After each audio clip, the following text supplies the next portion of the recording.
Welcome to Deleted Saves. On this episode, all hail the speedrun. When I first started gaming, the idea of trying to rush through a game was foreign to me. Sure, most games were short, yet in the perception of youth seemed far longer than they really were. Arcade games were much the same, just brutal quarter munchers designed to part kids from their pocket change as fast as possible. But in reality, they usually weren't more than several levels strung together by bubblegum and chicken wire. Yet in the last decade, the concept of semi-professional or professional, and I'm not sure that they would call themselves that, speedrunners of video games have taken a corner of the hobby by storm. Let's take a bit of a look, an outsider's look, that is, into that world. I stumbled upon the speedrun community of GDC, or Games Done Quick, during the pandemic, like I did a lot of things on YouTube. The organizers of that event had been running games for longer than that, I discovered. It was just during that time of being indoors and home from work that I had time to search around and discover what had been going on all that time.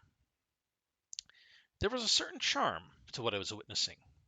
Cables and wires and original hardware setups, usually taking place in the ballroom or large conference rooms of hotel chains across America.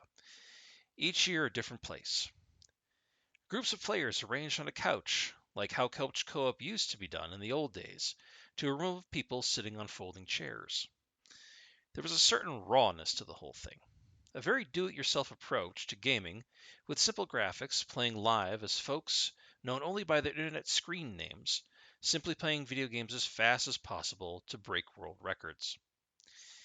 I wasn't sure how I felt about it at first. Speedrunning is not like a Let's Play, where the player takes their time, explores the game world, and involves the audience in the story while they play, or chats them up. It was the couch crew describing to the audience, live and online, what the player was doing and what exact steps they were taking to break the sequence of events of a game, or find graphical or architectural exploits with which to skip levels, bosses, or entire regions of the game to go even faster. Now, we all know by now exploits have been with games for a long time. Usually, there were developer exploits to get to different levels or areas of the game, so the higher-ups could see how the progress on their intellectual property was going that never got programmed out. Or they were exploits for clever players who were exploring the world the designers had created. For example, the warp zone skips in the original Super Mario Bros. That would allow a player, provided they knew where they were and where they could go, could skip most levels of the game. A game, mind you, that in and of itself from start to finish took about maybe 45 minutes to complete. With Warp Zone skips, I was able to finish it in around 10 minutes. But the speedrun community doesn't look for formal exploits. They dig deeper, pushing the bounds of the game architecture, looking for weak points, and trying to break what they can. But it is more than that. These gamers also work off of reflex and rote memorization of their games of choice. When I first played Resident Evil 2, the original 1998 version, it took me around 8 to 10 hours to complete. As I replayed it and began to memorize enemy placements, strategies on how to juke around zombies and save ammunition, and remembered what was going on in each room or cell of the game, I was able to bring my time down a lot to a few hours. I even got below the 3-hour mark to unlock the infinite weapon unlocks that made the game laughable to finish. Unbeknownst to me, that in and of itself was a form of speedrunning, at least within the confines of what the developers had intended. Speedrunners use the same rote memorization from playing the game repeatedly, but they also intend to go into areas the designers never intended the player to go, to pull back the curtain on the smoke and mirrors to show how the trick of games are done and how they get a world record out of it. So what did I witness exactly? The Elder Scrolls IV Oblivion completed in little over 36 minutes. The original Alone in the Dark completed in an appalling 9 minutes 57 seconds. Resident Evil 3 Remake, which had just come out, mind you, completed in 53 minutes. But what I also witnessed is a vibrant community of both retro games and new gamers, being played by enthusiastic people seeking not only to show off their skills, but to show off their favorite games, both well known and not as well known, or extremely rare. Quest for Glory 1, Kingdom Hearts 2, Bloodborne, Super Mario 64, all smashed in ridiculous times due to a community of fans talking in discords and message boards about their favorite game and what they were discovering by playing them so much and in weird ways that they discovered new and unusual ways to play the game. I was so intrigued, I had to find other years. What I found was a treasure trove of gamer memes, goofs, and by complete accident, a historic archive of gaming. Not going back to the Pong days, but far back enough to have a compilation of the history of video games around the world, all compiled for free by dedicated people who just loved what they were doing. As for their popularity, it has grown. The Games Done Quick community has run each event for a charity, such as Doctors Without Borders, for now multiple millions per week-long show. And the shows run 24 hours a day, so expect games to be run from dawn to dusk and beyond. And these players will run absolutely anything, any game. I don't know that Final Fantasy IX could be completed in less than 10 hours, but I sure found out when it was done one year when players found a ton of exploits that allowed them to skip large swaths of the game and only hit mission critical bosses. And the memes, holy hot Christ, the memes. Ever wonder where kill the animals, save the animals came from? If you ran into that online, you can thank the Super Metroid speedrunning community for that, where players would have the audience vote to see if they reserved enough time to free the trapped alien critters in the last seconds of the game or let them perish. A very small distinction in the history of the Metroid series, or games in general, but it's kind of become a big thing here.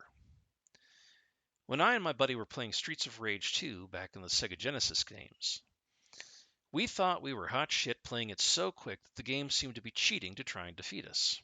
No, we were just getting good at pattern memorization. We were nowhere near the level of these players, and we certainly found no exploits. That being said, this is not for everybody. Some gamers out there don't really care for speedruns, for whatever reason, and that's fine. But I do find it speaks to the lifespan and replayability of the games we love. A game having good replayability, meaning you would play this again now that all the secrets are revealed, is something we have as a community developed into yet another bone of contention, because I guess we just can't help ourselves. We have begun to think a game that is too short or not packed with goodies isn't worth it, because there is little to discover once the main quest is over. But the speedrun community have put the lie to that by finding new ways to enjoy old toys long after their shelf life in the gaming world has passed. But even I have to say some of the runs are a little dull. But these folks aren't professional YouTubers or actors playing it up to the crowd. Many of these players are normal folks, a little awkward on camera, but just trying to do this for fun. So if you've never seen this show, don't be surprised.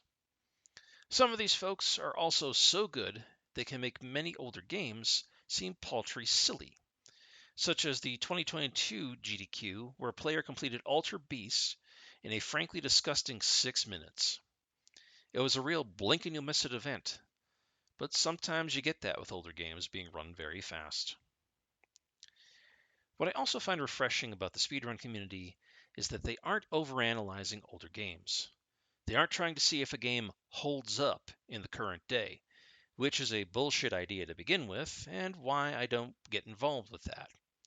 We all know no old or retro game truly holds up when compared to modern game creation techniques, software, hardware, quality of life fixes, and just a better understanding of how to program.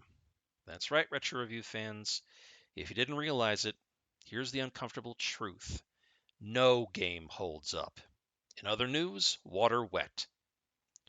But the speedrun community does not seem to hold that artificial distinction, no putting their noses in the air and doing hard criticisms. Not that the players do not critique design or developer choices, they certainly do. but they do not let it get in the way of what they are doing or of their enjoyment of the game that they are playing. And in this modern environment of toxic critique and haughty attitudes about entertainment items, it is honestly a breath of fresh air in the stale tomb of retro reviews or our understanding of games that we play. At time of this recording, the summer version of Games Done Quick will be taking place around the last week of June. If any of what I said sounds interesting and you have not checked out the previous year's runs, I really encourage you to keep an eye out for it. Someone may even be playing a game you love in an entirely new way, or a game you forgot about but could stand to see again.